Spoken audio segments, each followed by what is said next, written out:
Diyos ay! Wait! Ayo!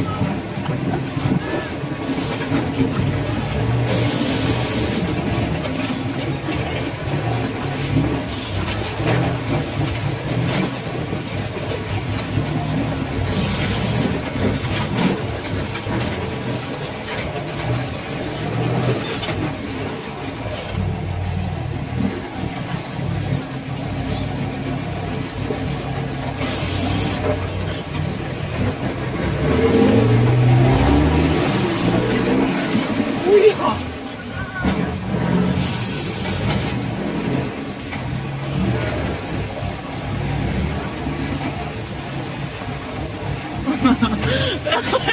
Say cheers! Ayan! Nilayas!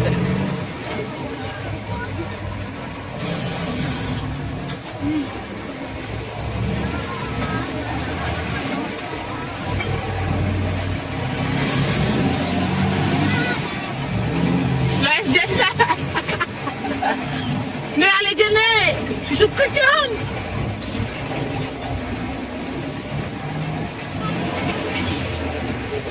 Magiging vlogger ako for today's picture.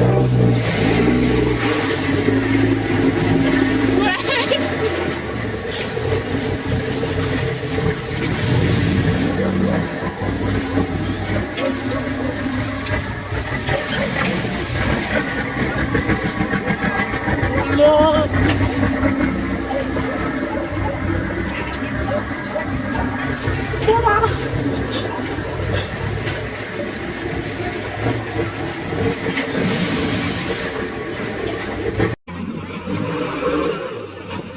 Ang tinatawag na pelikula ay tungkol sa krisis sa asukan sa nagaganap sa Pilipinas.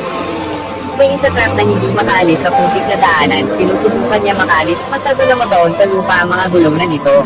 Kaya hindi na magpagukay mga tauhang upang makalaya na ito truck. Nagsimula na sila maghukay sa lupang malapit sa gulong truck. Lahat sila ay nagtutulungan upang itulak ang truck. Sa wakas ay naalis yung truck. At ito ay tinatawag na truck ng militar mula sa ikalawang digmaang pandaigdig. Iniwan ito ng Amerika dahil mayaman sila. Hindi nila ito kailangan. Kasi kumalat lang sa buong Pilipinas. Ay parang basura. Kaya kinuha ng Pilipino ang mga truck na iyon at tinago sa isang truck na kargamento o para sa transportasyon. Super maganda ito sa bukid at maputik daanan. Parang text by text na ito. Parang maraming tubig sa kalsada. May tubig na umaagos dito sa gulong niya. Kailangan simentado ang kanyang daan para makagalaw. Kaya na po, try and hard. Never give up. Tulad sa'yo palagi ng susuko sa pagmamahal. Kaya broken hearted ka. Unti-unti gumagalaw sa pulgada-pulgada bawat nakapatid. Dahil ito ay maraming mag-aaksaya ng gasolina na ginagawa itong gasto sa ekonomiya. Sa huli wala tayong option na magbuli ng taktika kaya ipagpatuloy natin ito. Naglagay pa sila ng masamang dahon para kumapit ang mga gulong ito sa masasama damo. Sa wakas nakamumon yung truck na makatay, ditulat sa'yo hindi ka makamumon sa ex mo. And hanggang dyan na lang siya. Worth it na yun. Ulit-ulit lang gagawin nila hanggang makaalis yung truck. At ito mga nangyayari sa Sugarcane Industry Company. Sa mamahirap na daan na wala semento or stone road. Ngayon naman, maglalagay sila ng bayabas na sanga sa mga gulong ulit. Parang kumapit na ng ulit. Ang mga gulong ito, ay paandaring makina ito, mabilis na takbo parang makabay. Maganda gamitin. Kalinang gumamit sa mga sanga ng bayabas dahil nakakapit ito sa mga gulong. Huling ayusin mga dahon gamit sa mga kagamitan ng pagbuking. Mga tao na ito, dahil dyan sa tubig, ang hirap-pahirap mga gawain. Huling lagyan na damo, nagulungan ng gulong ang mga damo. Kahit paano ay patuloy-tuloy pa rin ito truck sa madulas na tubig sa daan na ito. Tignan natin paano ito makakaalis. Makatapos magtulong ito truck, ay iabot sa 100 liter na tulong. Sa patuloy na pagtaas ng tulong, apektado ang lahat pati ito truck na mapapahirap. Mas mahal na mga bilihin at mas mababang kita sa kabuhayan. Kung papatuloy na pagtaas ng presyo ng langis ay ewan ko talaga. Ayun na guys, successful na alis, super ganda talaga. Mga ganyan na truck, medyo wala tayo sa position na magkamera. Nilipat ako sa pwesto para makita ninyo maganda view. Pinagtulungan nila ulit na ayusin daan, upang makaalis ito truck. Kumakain yung driver. Papaandarin niya yung makina. Tulugan niya yung mga sanga para makadaan at drop. Tignan mo nang talaga. Nakakapit mga gulong ito sa mga sanga. Patuloy ito forward sa daan. Okay, maganda talaga tactic ginagawa namin. Patuloy at paulit-ulit ito nilalagyan na damo at sanga mga. Saka ito bubulongin ng truck. Para kumapit mga gulong ito.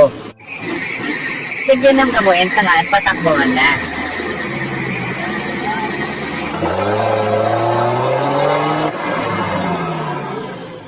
At patuloy ang mga pagsuport sa mga tauhan na ito.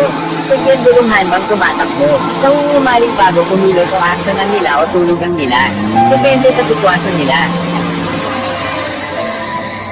Nilagyan niya ulit na mo ang sanga at tingnan natin kung makaalis pa ito. Kaya papabilisin na ito takbo na truck. Hindi siya mapakatuli. Sa wakas ko rin nakaalis yung truck.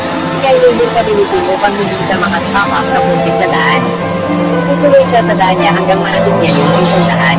Tignan ko naman yung truck sa super mausok ang daan. Hindi ko na makita yung likod ng truck. Kaya maghahabol tayo ngayon at susundan yung truck. Patuloy-tuloy ito.